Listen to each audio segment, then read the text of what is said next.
James had not been out to push coaches or freight cars in the yard for several days. He was feeling miserable. Oh, dear. I wonder how long I shall have to stay in the shed. Will anyone ever see my red coat again? Why did I go so fast that I made a hole in one of my coaches that had to be mended with, of all things, a passenger's bootlace? At last, Sir Topham Hatt arrived. I know you're sorry, James, and I know, too, that you want to be a useful engine. People are laughing at my railway, and I do not like that at all. I will try hard to do my best, said James. That's a good engine. There's nothing like determination. I want you to pull some freight cars for me. James was delighted, puffed away.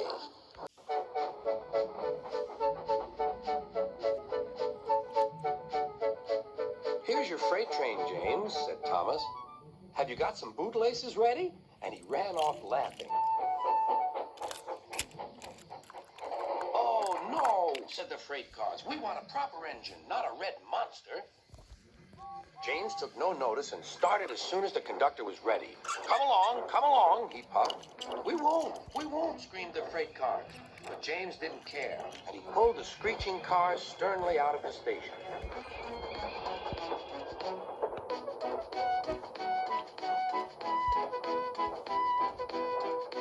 The cars tried hard to make him give up, but he still kept on. Sometimes their brakes would slip on, and sometimes their axles would run hot. And each time the trouble had to be put right.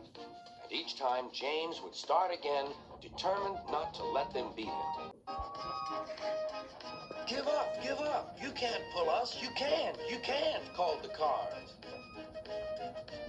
I can and I will, puffed James. And slowly but surely he pulled them along the line. At last they saw Gordon's Hill. Look out for trouble, James, warned his driver. We'll go fast and get them up before they know it. Don't let them stop you. So James went faster. Soon they were halfway up. I'm doing it, he panted. Will the top never come? Then, with a sudden jerk, it all came easier. I've done it. Hooray! It's easy now. But his driver shut off steam. They've done it again. We've left our tail behind. Look. The last cars were running backwards down the hill. The coupling had snapped. But the conductor stopped the cars and got out to warn approaching engines. That's why it was easy, said James, as he backed the other cars carefully down. Silly things freight cars are. There might have been an accident. Should I help you, James? Called Edward. No, thank you. I'll pull them myself. Good. Don't let them beat you. You're doing well, whistled Edward, as James slowly struggled up the hill. I can do it, he puffed. He pulled and puffed as hard as he could. I've done it, he panted.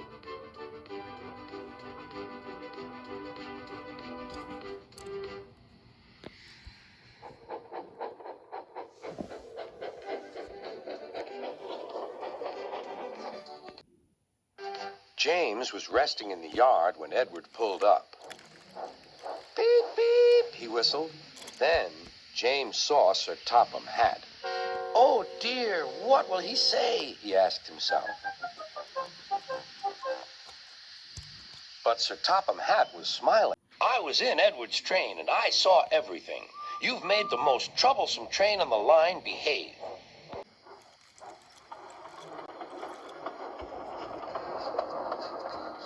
After that performance, you deserve to keep your red coat.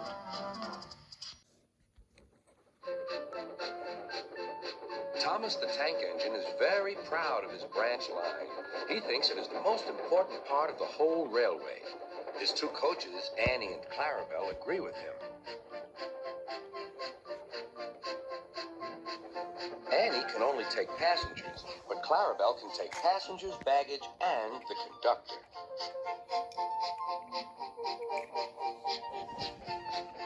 They are both old, need new paint, but Thomas loves them very much.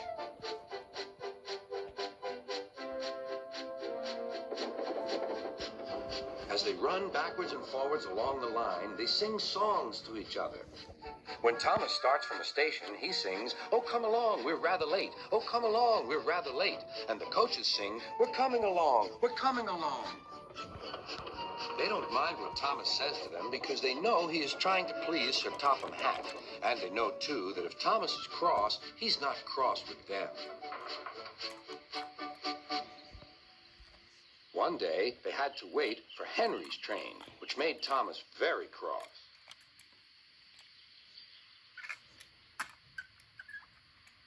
How can I run my line properly if Henry is always late? He doesn't realize that Sir Topham Hatt depends on me. Thomas whistled impatiently. He wanted to leave, but he had to wait for Henry's passengers.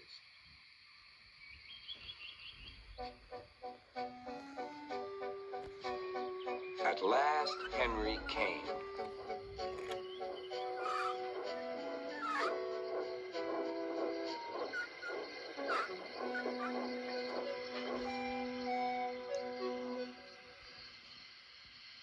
Where have you been, lazy bones? Oh dear, my system is out of order. No one understands my case. You don't know what I suffer. Rubbish, said Thomas. You're too slow. You need exercise. The conductor blew his whistle and Thomas started so quickly that he left him behind. The conductor waved his red flag to stop Thomas, but Thomas was well on his way, steaming out of the station. Come along, puffed Thomas. But Clarabelle didn't want to come. I've lost my nice conductor. I've lost my nice conductor, she sobbed. Annie tried to tell Thomas what had happened. We haven't a conductor. We haven't a conductor. But he was hurrying and wouldn't listen. Annie and Clarabelle tried to put on their brakes, but they couldn't without the conductor. Where is our conductor? Where is our conductor? They cried. But Thomas didn't stop till they came to a signal.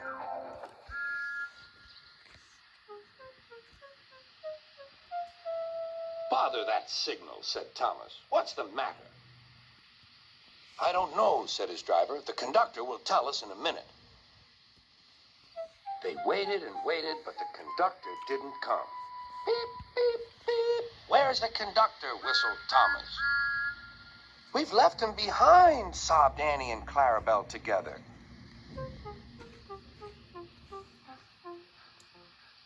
Everyone looked. And there he was, running as fast as he could along the line with his flags in one hand and his whistle in the other. He was very hot, so he had a drink and told them that Thomas had left them behind. I'm very sorry, said Thomas. We all make mistakes, replied the conductor. Look, the signal is down. We can go. Let's make up for lost time.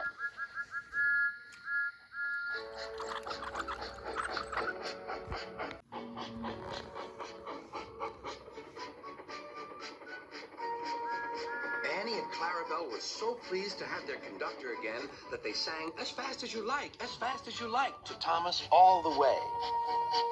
They reached the end of the line quicker than ever before.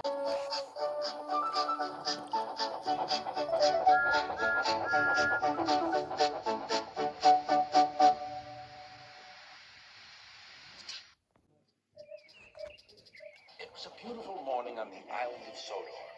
Thomas the Tank Engine's blue paint sparkled in the sunshine as he puffed happily along his branch line with Annie and Clarabelle.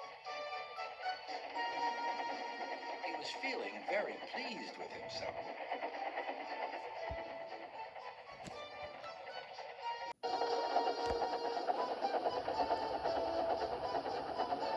Hello, Thomas, whistled Percy. You look splendid. Yes, indeed, boasted Thomas. Blue is the only proper color for an engine. Oh, I don't know. I like my brown paint, said Toby. I've always been green. I wouldn't want to be any other color either, added Percy. Well, anyway, huffed Thomas, blue is the only color for a really useful engine. Everyone knows that.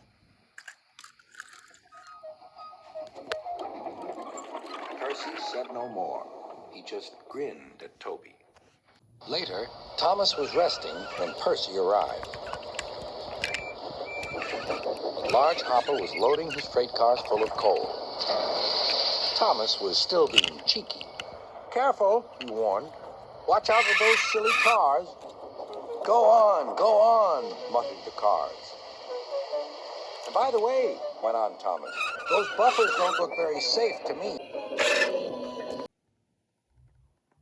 The last load poured down. "Help! Get me out!"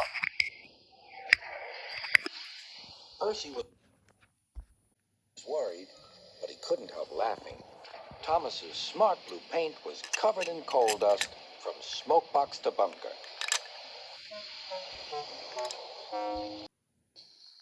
"Ha ha!" chuckled Percy. "You don't look really useful now, Thomas. You look really disgraceful." "I'm not disgraceful," choked Thomas.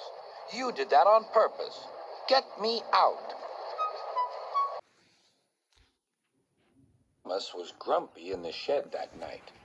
Toby thought it a great joke, but Percy was cross with Thomas for thinking he had made his paint dirty on purpose. Fancy a really useful blue engine like Thomas becoming a disgrace to Sir Topham Hatt's Railway. Next day, Thomas was feeling more cheerful as he watched Percy bring his cars from the junction.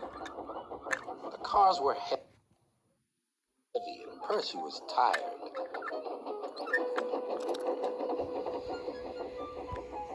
"Have a drink," said his driver. "Then you'll feel better." The water column stood at the end of the siding with the unsafe buffers. Suddenly, Percy found that he couldn't stop. The buffers didn't stop him either. "Oh!" wailed Percy. "Help!" The buffers were broken, and Percy was wheel-deep in coal. It was time for Thomas to leave. He had seen everything. "Now Percy has learned his lesson, too," he chuckled to himself.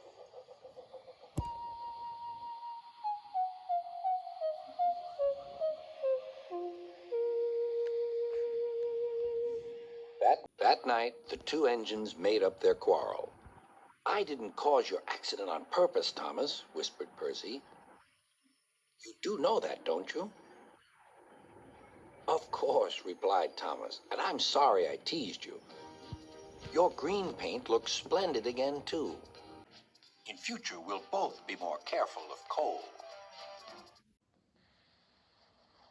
Bill and Ben are tank engine twins. Each has 4 wheels, a tiny chimney and dome, and a small squat cab. Their freight cars are filled with china clay.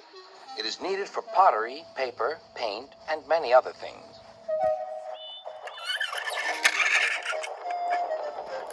The twins are now kept busy pulling the cars for engines on the main line and for ships in the harbor.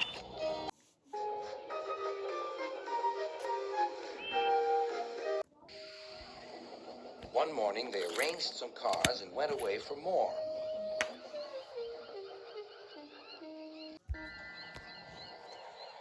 They returned to find them all gone. The twins were most surprised.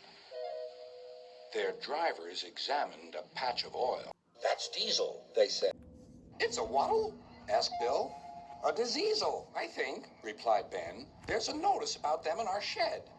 Coughs and sneezels spread diseasels. You had a cough in your smoke box yesterday. It's your fault the diseasel came." "It isn't. It is." "Stop arguing, you two," laughed their drivers. "Let's go and rescue our freight cars." Bill and Ben were horrified. "But the diseasel will magic us away like the freight cars." "He won't magic us," replied their drivers. "We'll more likely magic him." "Listen, he doesn't know you're twins. So we'll take away your names and numbers, and then this is what we'll do." Puffing hard, the twins set off on their journey to find the diesel.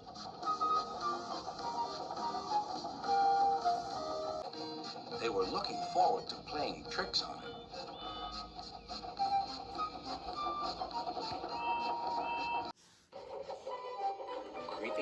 yard, they found the diesel on a siding with the missing cars.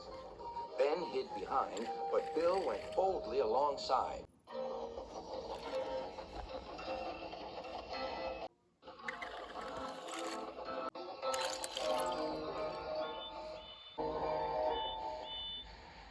The diesel looked up.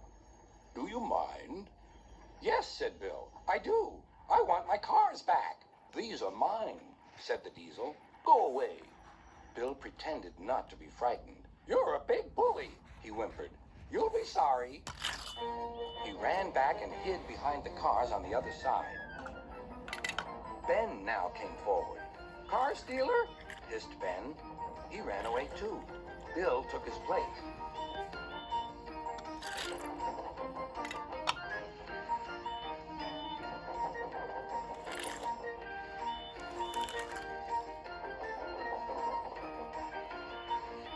This went on and on till the diesel's eyes nearly popped out.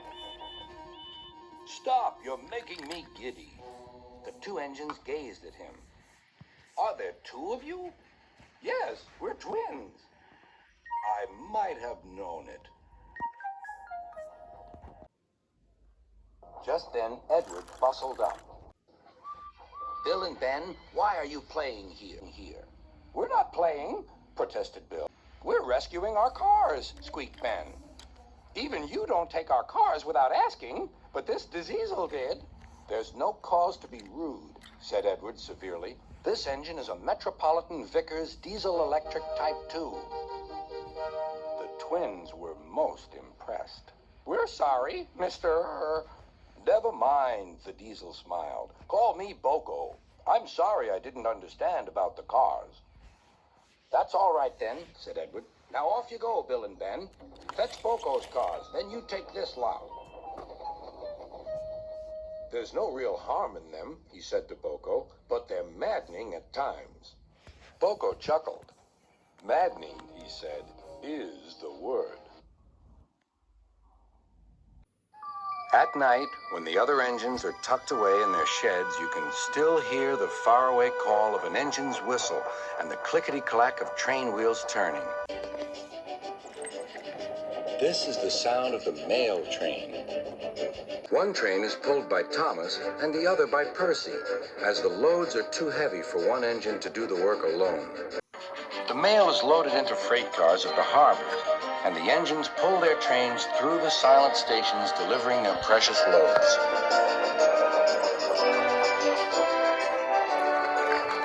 On a clear night, a big shiny moon brightens their journey, but often Thomas and Percy can't even see the stars. But whatever the weather, lamps along the track always light their way.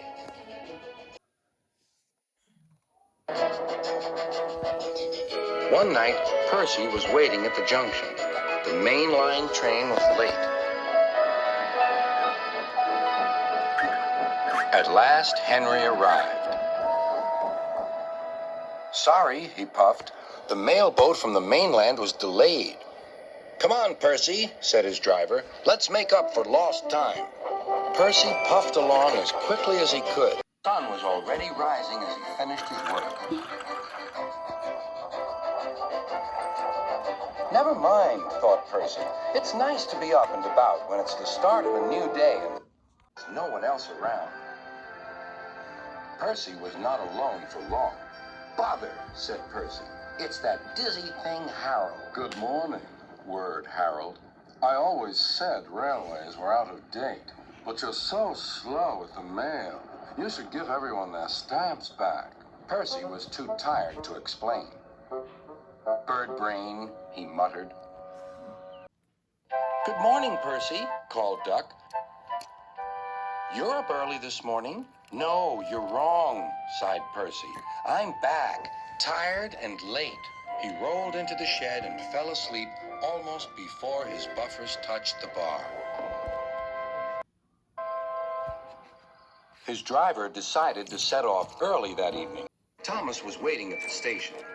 "Thank goodness I have a chance to speak to you. Driver says that the person in charge of the mail has complained to Sir Topham Hatt about the delay last night." "But that wasn't my fault," replied Percy. I know, said Thomas, and so does Sir Topham Hatt. But this mail person wouldn't listen.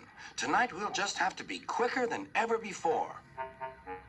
The engines were just leaving when they heard a familiar buzzing. I say, you two, there's news flying about. Where?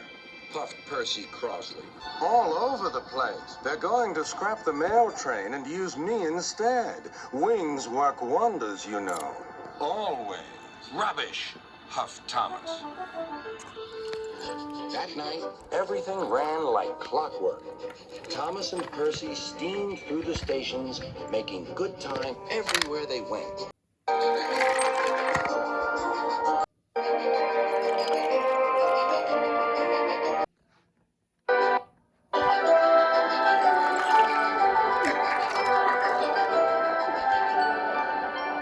At a station, Thomas noticed a man looking cold and worried. He had missed his train home. "We can give you a ride," said Thomas's driver, "but it will be rather uncomfortable." "Thank you," said the man. "Anything's better than sitting here."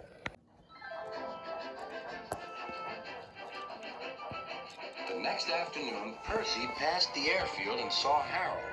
"Hello, lazy wings. Are you too tired to fly today?" The wind's too strong, grumbled Harold. I've been grounded. "You need rails," laughed Percy. "They work wonders, you know. Always." That night, Sir Topham Hatt showed the two engines a letter. It was from the man who missed his train. "He thinks you are both splendid, and everyone says that the mail train is the pride of the line." Thomas the Tank Engine was feeling bright and cheerful. It was a splendid day. "Good morning," he whistled to some cows, but the cows didn't reply. "Never mind," said Thomas. "They're busy with their breakfast." Next, he saw Bertie. "Hello, Bertie. Care for a race today?" But all Bertie could say was, "Ouch! That's another hole in the road." "I'm sorry, Bertie," smiled Thomas. Thomas was still in good spirits when Bertie arrived at the next station. "Bad luck, Bertie. Now, if you were a steam engine, you would run on a pair of reliable rails." "Huh," replied Bertie. "The railway was supposed to deliver tar to mend the road 2 weeks ago. You can't trust a thing that runs on rails." "I run on rails. You can trust me, Bertie. I'll see if I can find out what's happened." And Thomas puffed away towards the big station.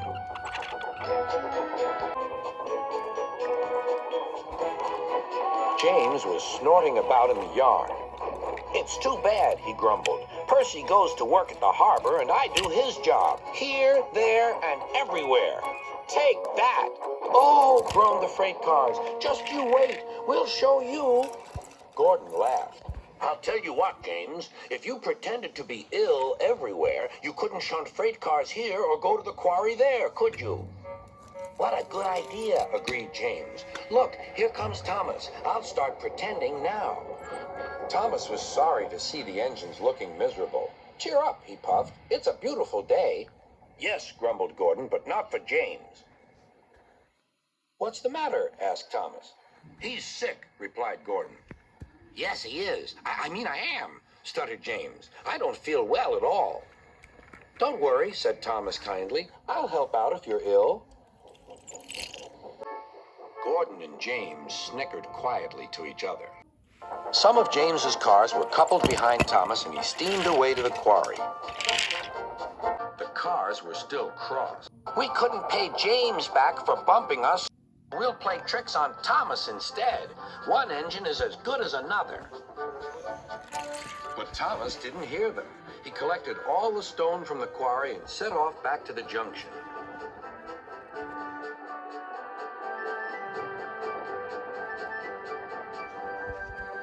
Danger lay ahead. "Now for our plan," giggled the cars. "Go faster, go faster." They pushed Thomas over the switches. "Slow down," called Thomas's driver, and applied the brakes.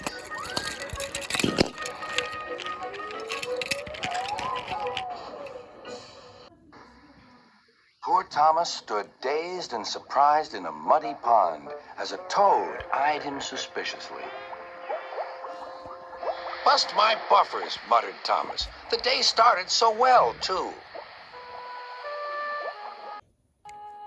Duck pulled away the cars, and Edward helped Thomas back to the junction. Suddenly, Thomas remembered the missing tar. He told Edward all about it.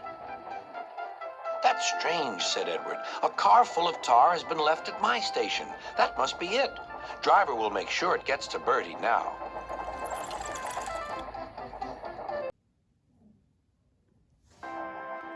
Later, James spoke to Thomas.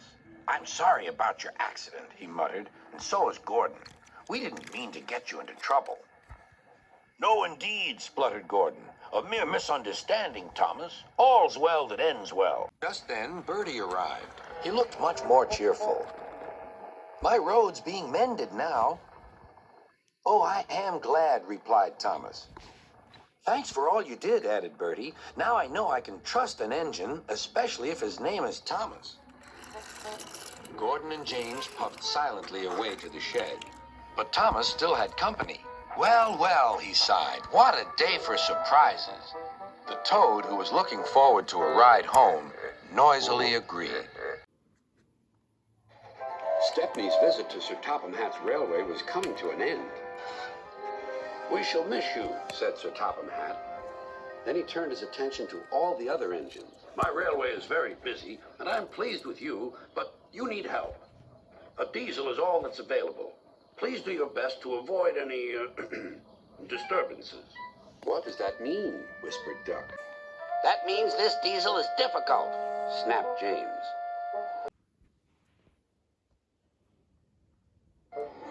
And he was. The diesel surveyed the shed. Not bad. I've seen worse. At least you're all clean. The engines glared. It's not your fault, but Sir Topham Hatt should scrap you and get engines like me. A fill of oil, a touch on the starter, and I'm off. No bother, no waiting. They have to fuss round you for hours before you're ready. The engines were furious. Next morning, they held an indignation meeting round the turntable. Disgraceful. Disgusting. Despicable. To say such things to us, cried Donald and Douglas. It's to teach him a lesson we'd be wanting. Now, how do we do it? Their chance came sooner than expected. The diesel was purring comfortably. An inspector watched the fitter making final adjustments. The wind tugged at the inspector's hat. The diesel was ready. Look at me, Duck and Stepney. Now I'll show you something. He rolled proudly toward his coaches. Then it happened.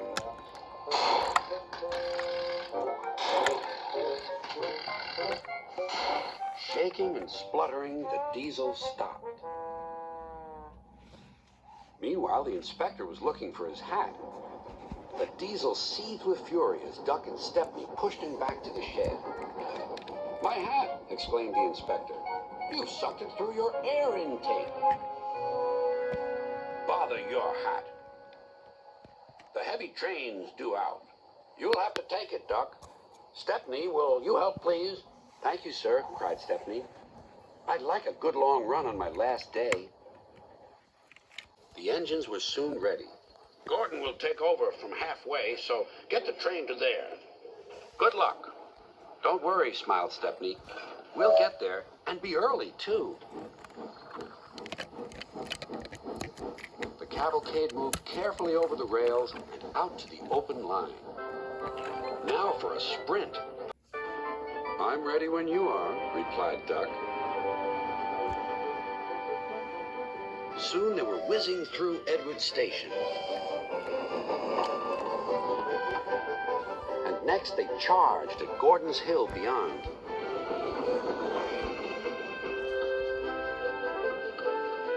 They felt the drag of the heavy coaches here. It was hard work.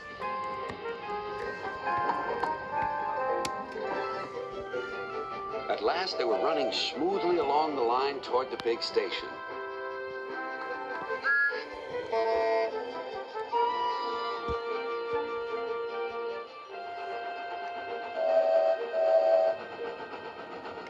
Hello, you're early, said Gordon. That's one in the headlamp for old Diesel. James says he's sick as boiler sludge and sulking in the shed. Serves him right for saying we're out of date. And Gordon chortled away. Next day, everyone came to say goodbye to Stepney. "Come back and see us soon," whistled the engines. "And you are always welcome on my Bluebell Railway, too," replied Stepney.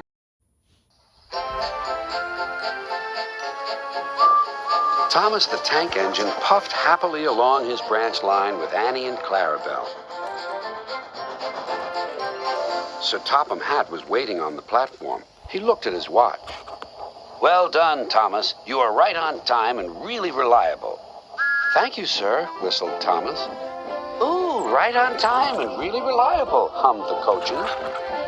But the big engines were not feeling cheerful at all. "Where's Percy?" mumbled Henry. "He's supposed to fetch our coaches." "We get no rest," complained James. He edged angrily onto the turntable and spoke rudely to Henry. "What's the matter, Henry? There's no rain today. Stop worrying and do some work instead." "I'm not afraid of getting wet anymore," huffed Henry. "Anyway, you look silly enough to be a clown. You should join the circus." "Oh," whistled Percy. "So you've heard the news?" "What news?" "About the circus." "Percy, what are you talking about?" "The circus has arrived," explained Percy. "I've been shunting special cars. Sir Topham Hatt needs your help, too." The engine soon forgot to be tired and cross, until it was time for the circus to leave. Then Gordon and Henry were cross all over again when James got to pull the train away.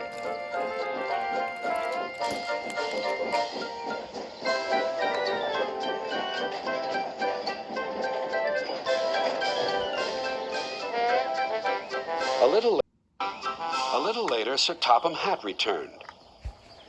"Come along, Henry. A tunnel is blocked down the line. You must take some workmen to investigate."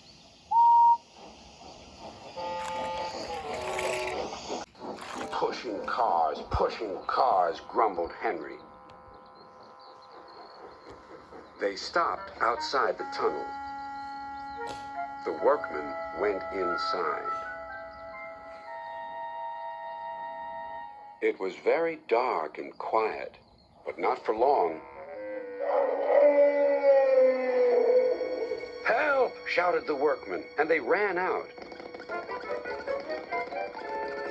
"We started to dig at the block, but it grunted and moved," one said. "Rubbish," said the foreman. "It's not rubbish. It's big and alive. We're not going in there again." "Right," said the foreman. "I'll ride in the cars and Henry shall push it out." "Wheesh," said Henry unhappily. He had been shut in the tunnel for being afraid of the rain, but this was worse. Something big and alive was inside. "Peep, peep. I don't want to go in." "Neither do I," said his driver, "but we must clear the line." Oh, dear, puffed Henry.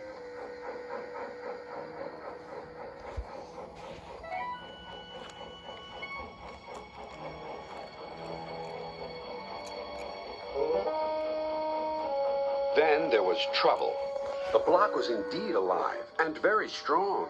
It began to push the train backwards. Out of the tunnel came Henry, then the cars, and last of all, a large, cross elephant. "Well, I never!" cried the foreman. The workman gave him some cake. He drank 3 buckets of water and was just about to drink another when Henry let off steam. Cried the elephant. Water went all over Henry. Poor Henry. The elephant and his keeper were soon reunited, but Henry was most upset. "An elephant pushed me. An elephant hosed me." That night he told the other engines all about it. Gordon and James felt sorry for Henry, but still teased him. First the rain, then an elephant. Whatever will you be afraid of next? Never mind, Henry, murmured Thomas. I think you were brave today. And really reliable, too. Thomas and Percy enjoy working in the docks. They like the sea air and the sound of the gulls. But one day, the friends were feeling hot and bothered. A crane was causing trouble. His name is Cranky, and this was his first day at the docks. "You useless little bugs," he called from above. "If you put these freight cars on the inside lines, then I wouldn't have so far to travel." "Rubbish," said Thomas. "No crane has ever complained before." "Well, I'm complaining now." And Cranky banged his load down on the quayside. Later, the two engines met Gordon and James and told them about Cranky. "Cranes are airy-fairy things. They need a lot of attention, like me, in fact," said Gordon. "You should see the situation from Cranky's point of view," said James. "He's high up in the air, coping with wind, rain, and baking sun. Then he looks down and sees you two little engines being annoying. No wonder he calls you bugs." When Cranky heard that the big engines agreed with him, he grew bossier still. Come on, push those freight cars closer to me." But Percy was too upset to concentrate and pushed the freight cars too far. Poor Percy. Then Cranky played a trick on Thomas. "Push your freight cars onto the outside line. It's easier for me to load up." So Thomas did.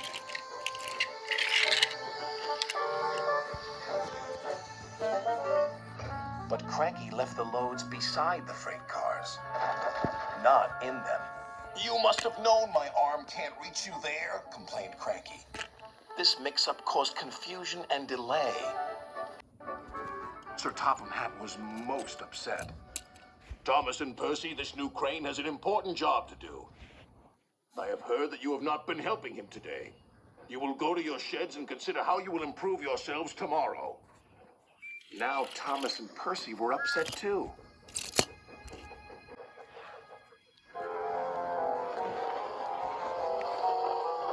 That evening, a big storm raged across the island.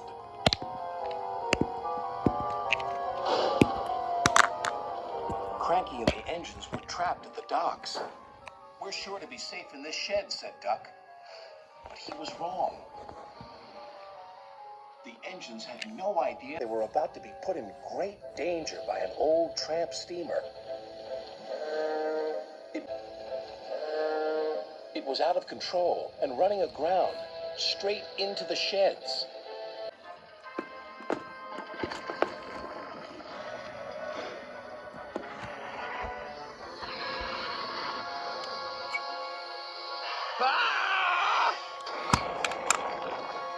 "Help!" called the engines from inside the shed. "I can't!" called Cranky. When the storm was over, Sir Topham Hatt rushed to the scene of destruction. "Thomas and Percy will help you," he called to Cranky. "And then you can help the engines." "Oh, please hurry," cried Cranky, "and tell them I'm sorry I was rude to them." "So it was you," murmured Sir Topham Hatt. "I owe those engines an apology." Thomas and Percy soon came to the rescue.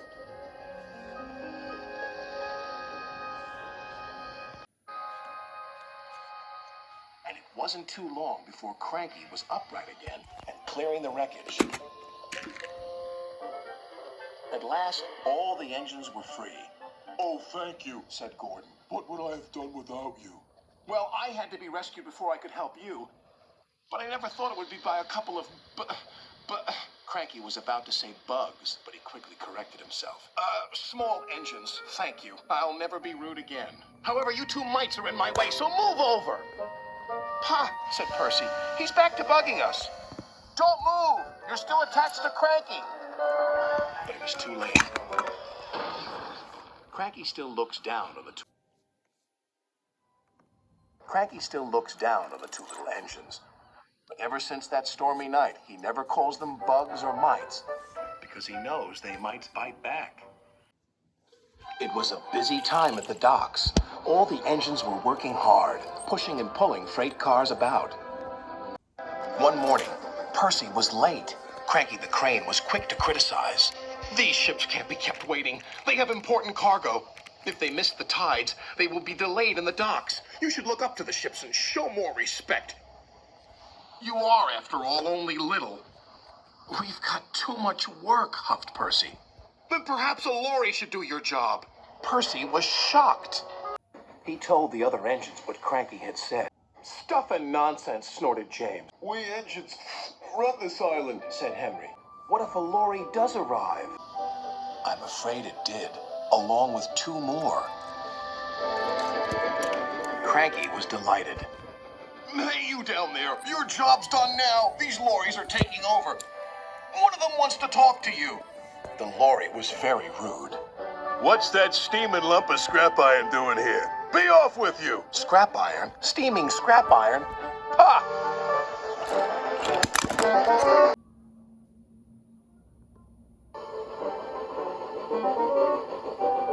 A little later, Percy met Thomas and James. Another lorry was being rude to them. Then he saw Percy. Oh, look, it's a little green goblin on wheels. You'll be scrapped. Just you wait and see. Well, bust my boiler. What a horrid lorry. Despicable, agreed James. The next engine to meet a lorry was Toby. Well, well, well. No wonder this railway's a mess. You belong in a museum, not working in a quarry. I might look old, but I'm very useful. Useful? Ha! Replied the lorry. Just you tootle off. Toodle, spluttered Toby. Come along, Toby, interrupted his driver. Don't bother to argue with him. We'll go to the flour mill instead. But when they arrived at the flour mill, Toby was shocked to see yet another lorry. What are you doing here? We three are doing your work now. You're too slow. The foreman spoke to Toby's driver. I'm sorry. Times are a-changin', I'm afraid. Toby might be old, replied his driver, but he's reliable. Come on, Toby. We'll go to the farms. They'll still use us. Toby trundled sadly away. His railway ran through a narrow gorge, but vehicles had to tackle a steep and dangerous road. When Toby arrived, he saw the lorry from the quarry again. It was loaded with rock. That lorry's in trouble, thought Toby. And he was.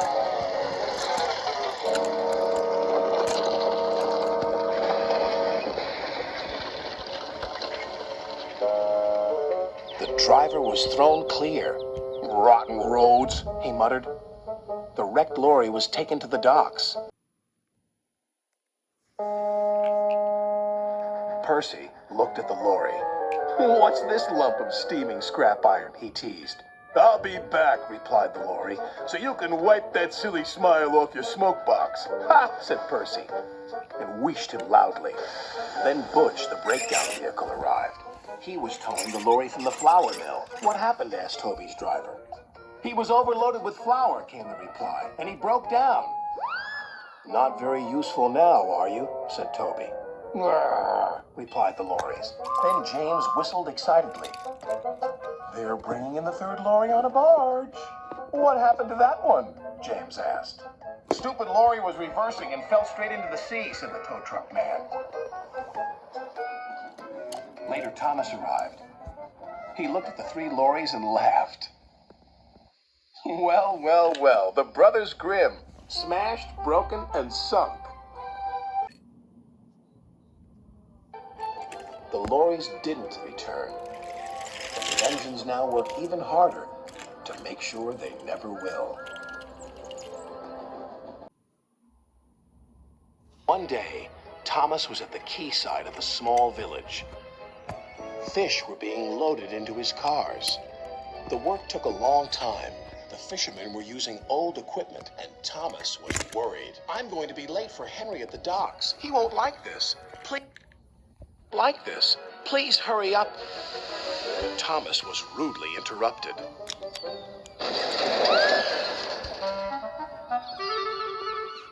driver and fireman laughed. Phew, sniffed Thomas. What a pong! He was glad when they were speeding along the beautiful coastal run. Then they saw a man waving a red flag. What's the matter now? High tides are damaging the track, reported the man. I've marked the spot. We'll go and inspect, said the driver.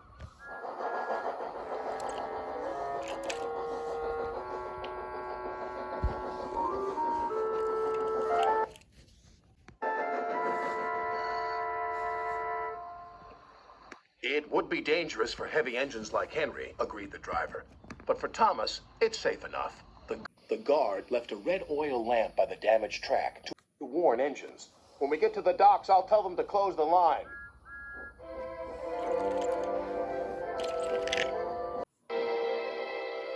Henry was waiting for Thomas's cars.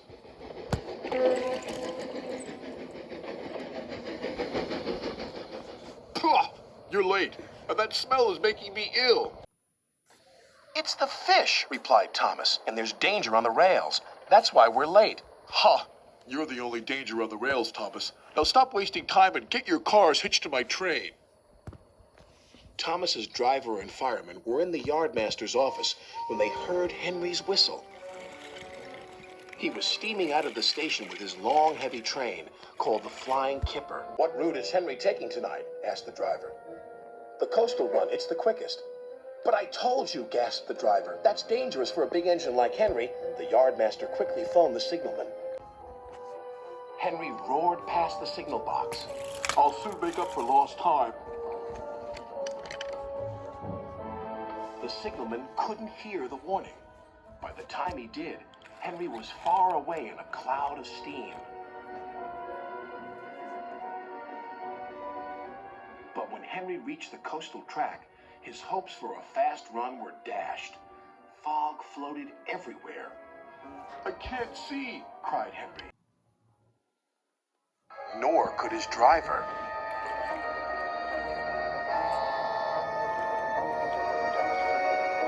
And when he could, it was too late.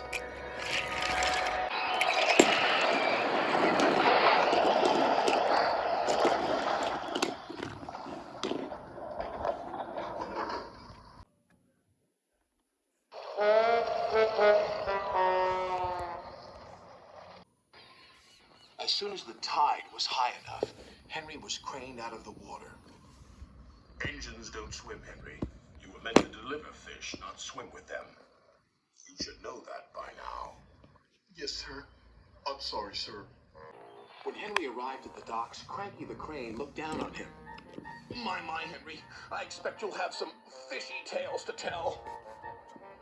But take my advice. Have a long hose down first. But there was worse to come. Look, they've caught all this fish and a green whale, too. It's not a whale, it's a monster. Henry was most upset. Thomas now felt sorry for Henry. Come on, your driver says it's time for a nice washdown. Then you'll feel much better.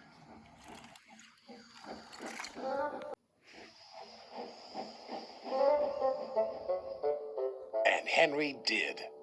I'm sorry I was rude to you, Thomas. That's all right. But can you smell something? What? Fresh air, Oh, yes. replied Henry happily.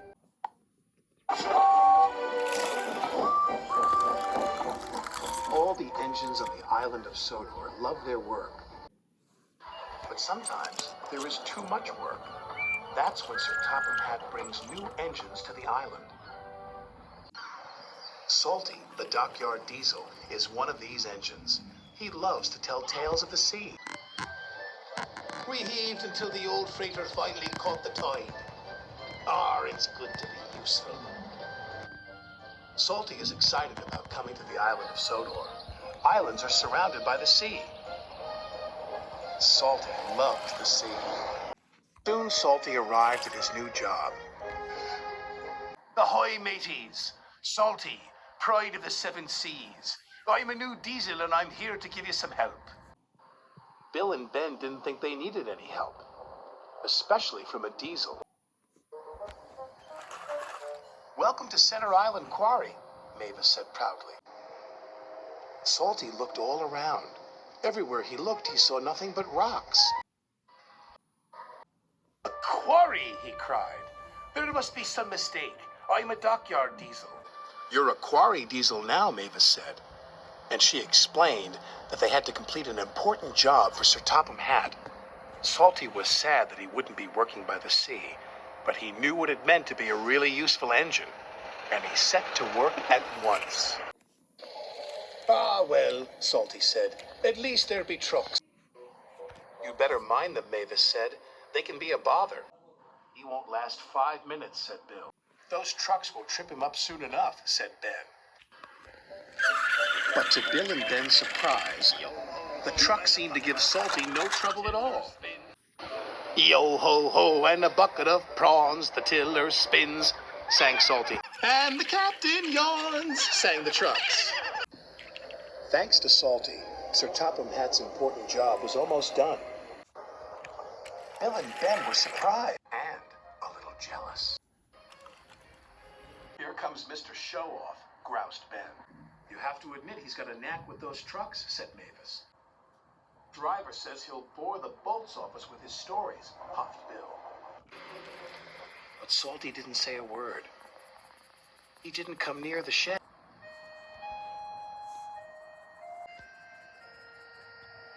Mavis was worried.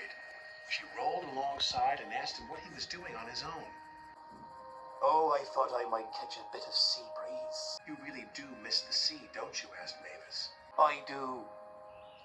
But Salty knew the quarry work was important. The next day, he tried to show Bill and Ben his secret with the trucks. I like working to a musical rhythm, he said. And so do the trucks. Why don't you give it a try, me hearties? Here we go, here we go, here we go. No, we don't, no, we don't, no, we don't. But try as they might, Bill and Ben could not move the trucks the way Salty could. Later that day, Sir Topham Hatt came to the quarry. He was surprised to see the job had been completed. Well done, said Sir Topham Hatt. It was Salty, said Mavis. We couldn't have done it without him. Then I've got a bigger job for you, Salty. Aye, aye, sir. What kind of quarry is it? Quarry, said Sir Topham Hatt. I'm sending you to Brendam Docks. The docks, Salty exclaimed. The docks are hard by the sea. Oh, thank you, sir, he said. This reminds me of a time in Bimini. Salty was telling stories again. Salty loves Brendam Docks. He gets more work done than any 3 engines and feels really useful. And only the trucks know his secrets. The tiller spins and the captain yawns. The engines on Sir Topham Hatt's railway love Brendam Docks. There's always lots of work to keep them busy, and they enjoy seeing new arrivals onto the island of Sodor. An exciting new arrival was an engine Cranky the Crane was unloading. It was heavy. This makes my chain ache, groaned Cranky. This is the crane engine, Sir Topham Hatt said proudly. The other engines thought Harvey looked strange. Harvey was happy to be on the ground. He didn't like dangling from Cranky's arm at all. These gentlemen are the railway board, Sir Topham Hatt said. Tomorrow, Harvey will give them a demonstration. If it goes well, he will join the railway. What's a demonstration? Demonstration, said Thomas. It's when you show off what you can do. Like when Thomas and I have a race, said Bertie. Vroom, vroom. That evening, Thomas had just returned from a hard day's work. He saw Harvey parked near the sheds. Harvey could hear the other engines talking about him. This made him sad. Harvey's different, said Henry. He doesn't even look like an engine, said Edward. Surely Sir Topham Hatt won't let him pull coaches, sniffed Gordon. He's just Cranky on wheels, said James. He's not taking my mail, said Percy. Thomas felt sorry for Harvey. Don't worry. Sometimes it takes time to make new friends. But Harvey wasn't sure he wanted to stay where no one wanted him. The next morning, Sir Topham Hatt sent the engines off to a useful day's work. Maybe my coming here wasn't such a good idea, sir, Harvey chuffed sadly. Nonsense, said Sir Topham Hatt. But the engines don't like me. I'm too different. Different is what makes you special. And that made Harvey feel better. Out on the branch line, Percy was having trouble with the trucks. Faster we go, pull him along, don't let him slow. Help! Cried Percy. His driver applied the brakes. But it was too late. He went off the rails at Bulgy's Bridge.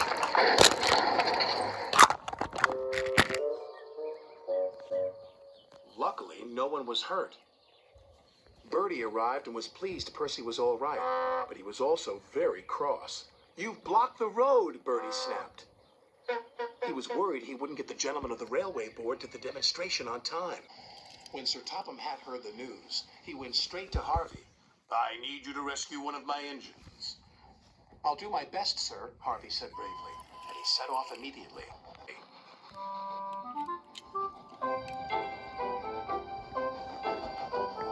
Harvey soon arrived and went to work.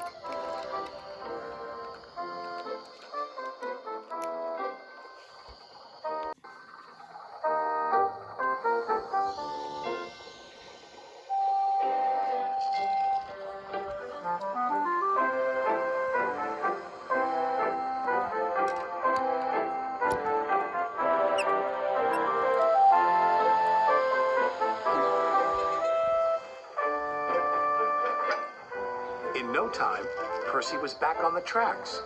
The gentlemen of the railway board were very impressed.